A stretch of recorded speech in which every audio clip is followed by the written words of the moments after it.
Hey, I'm JD. Welcome to my channel. I'd like you to subscribe. I'd like to get to 10,000 subscribers, but thanks for the support to date. And I just wanted to give you a quick update on the shellac experiment. Shellac. This is not Oppenheimer. This is shellac. I'm sure if they had nuclear shellac back in, is it nuclear or nuclear? Nuclear shellac back in the day, they'd do something about that too. So the shellac experiment. So what I did is I took a bag of shellac. This is the bag here, and you saw the other video, right? So this bag of shellac, and I'll just bend it down so I don't have to move cameras. It's de-waxed shellac, and I crushed it up in a crucible, but someone explained to me that it's not called a crucible, and he's probably right.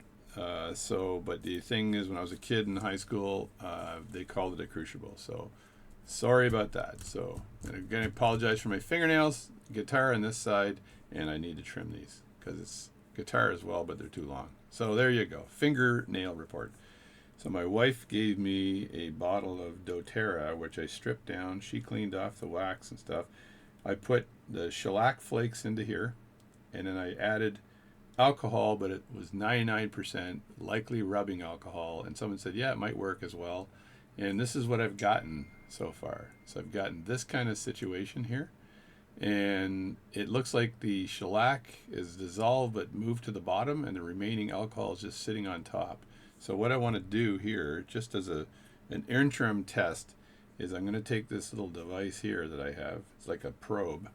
And I can't remember why I made this, but oh, I know what it was. There was a little grabby jaw doohickey right there. Maybe I don't want to use this. I can clean it off after. So I made this to grip onto something and turn. That's why I did it. So anyway, again, I can't remember what it's used for. It's another one of my crazy tools, but I made this tool. I'm going to dip this into the shellac. I'm going to leave the alcohol in there, and hopefully I'm going to be able to pull up some shellac. So this is a child-proof jar, so it might take me an hour to open. I'm such a funny guy. So there it is there. There's the shellac sitting on the bottom in kind of a ball configuration. So I need to go down here with the probe and see if this shellac moves at all. What's the consistency of this stuff? So if I just move it around a bit, is this shellac liquidy now, or is it still hard? This is the update, by the way. So I'm just trying to grab some of this stuff, and you know what? This shellac is not liquidy. It is hard. Hard as hell. So when I grab it like this and pull it up, there's a piece of it right there on the edge, on the wall. Can I get that out? I don't know. I don't think I can. I'd have to pour it out. But I'm going to just go down here again and dig into it here and see if I can get any of it out. I think I'm screwed. Yeah, so the report is, there we go. So I pull some of that stuff out. That's it there. And if I look at that, oh, look at that. So there's a bit of gooiness in there. See that?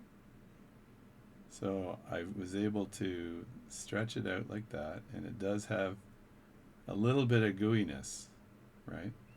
So I don't know whether that is, there we go. You guys can tell me whether that is liquidy shellac enough to use on a jewel, on an impulse jewel, put that on top, and then will it harden? So what I can do is I take this out, I'm going to put it on a piece of paper here, and we're going to just see if this hardens at all over the period of a day. I'm just going to put it down like that. So it's sitting on a piece of paper. We'll have a look at that later because now it's exposed to air. And will it harden? That's the question. And in the meantime, I want to clean off my friggin' tool. So I think I did create kind of a liquidy gum shellac, but it's still not liquid shellac as I'd like it, but it is kind of gummy. So I may have something here.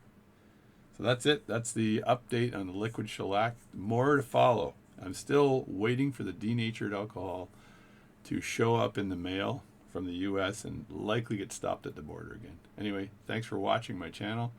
Here's a little update there. And I still have to do some work this weekend on some watches. The Bride of Franken watch should be completed this weekend. And then I'm going to work on the 2 watches that just came in the mail a while ago. One I had stripped down already that needs some work on the dart that is actually falling down on the pallet fork.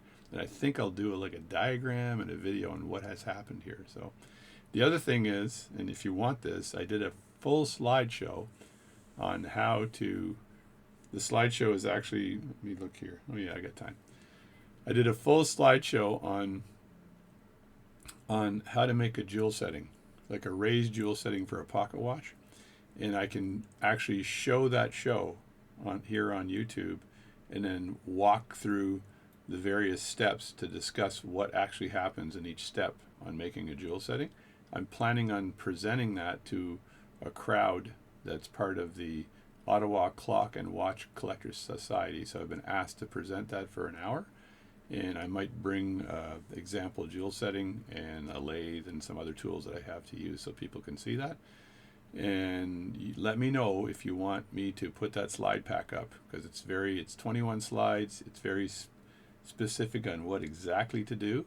And I use snapshots from one of my YouTube videos where I did make a jewel setting online, but it's less, and I talk about how to make it in the YouTube video. But this slide pack is more useful, I think, because you can actually follow the slide pack.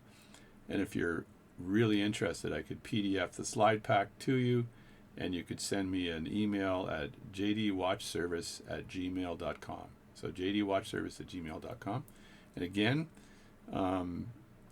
if you need me to do work on your pocket watch, let me know. Email me at jdwatchservice@gmail.com, and we'll talk. And you'll always have to send pictures, and we talk about how to ship it, but usually everything works fine. So thanks again for logging into my channel. And this is Sunday right now, and hopefully you're going to have a good week at work. So thanks a lot, and talk to you later.